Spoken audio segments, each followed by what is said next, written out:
Hi, I'm NotebookM. Our once healthy democracy looks like it has come down with the flu.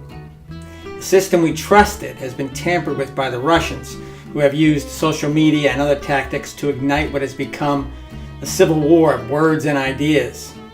Our house is not just divided, it is falling down. If we don't wise up, we may need an alternative to our current system.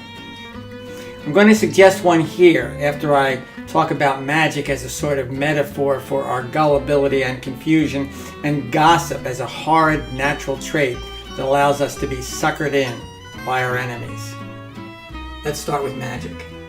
Everyone likes watching magic. I like it because it shows how imperfect our senses are, how uncooperative our brains can be, and how easily we are distracted and fooled.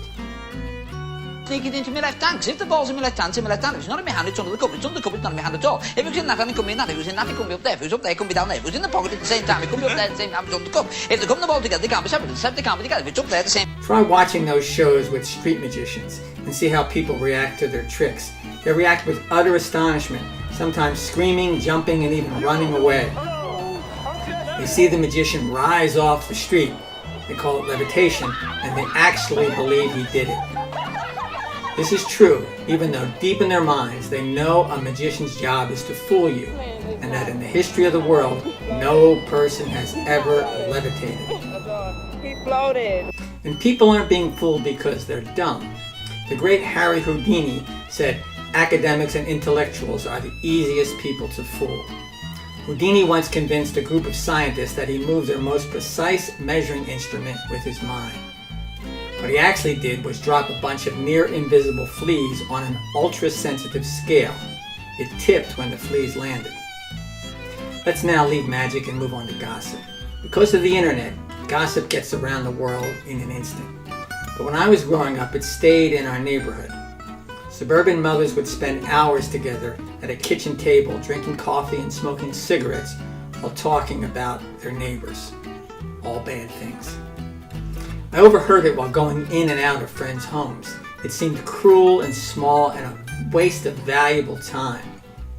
This was the Facebook of the 1950s, but unlike Facebook, it didn't influence elections. Now jump to our present time. Our tendency to be easily fooled and our penchant for slanderous gossip are being fueled and magnified by the incredible reach and power of social media. It stokes rage, anger, and national division. Funny thing about rage, anger, and national division, you can make money off them, and many people do.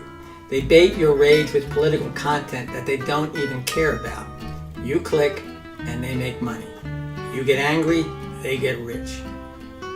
We are so easily fooled, but at least it's not costing us money. But in the end, there is a cost. We are weakened because we become prone to manipulation. The enemies of America know this, and they take advantage of it. Most of you now know that Russians use Facebook. The New York Times reported that more than 10 million Americans have unknowingly watched Russian posts designed to fool and incite us. The posts have been on topics such as immigration, gun control, Black Lives Matter, and gay rights. According to Facebook, this is a Russian ad. I don't blame the Russians for this covert approach to destabilizing America. I'm sure we do it to them. Instead, I blame us because we love to elevate nonsense and are so easily fooled. We had it coming.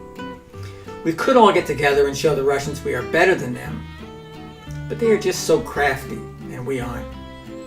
Facebook and the Russians have riled up America and gotten us all interested in politics, but on an emotional and superficial level. It's not serious politics. It doesn't lead to good government or good statecraft. I used to want people to be involved in politics. Now I don't. We've proven ourselves to be amateurs. We are involved so deeply that our amateurism is taking hold as policy, and we are losing credibility on the world stage. I can't help but think that maybe democracy isn't what it used to be. Maybe there's a better way. Enter Plato, the philosopher from ancient Greece. He thought democracy was a lousy idea. He believed people didn't think properly before they voted. and that democracy ended up in mob rule.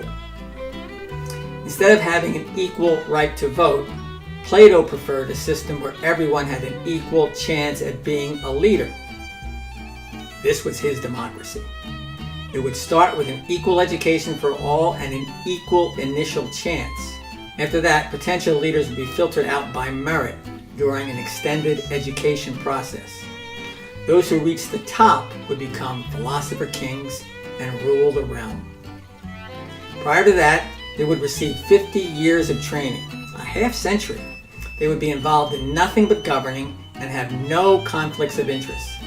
They could not have families or even own personal property.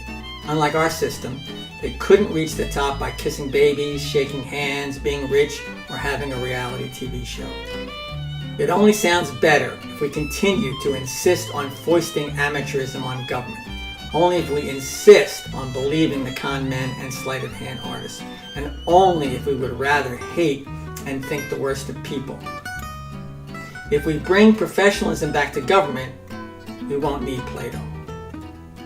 Besides, who wants to train for 50 years and not even be allowed to own a TV or a beach house?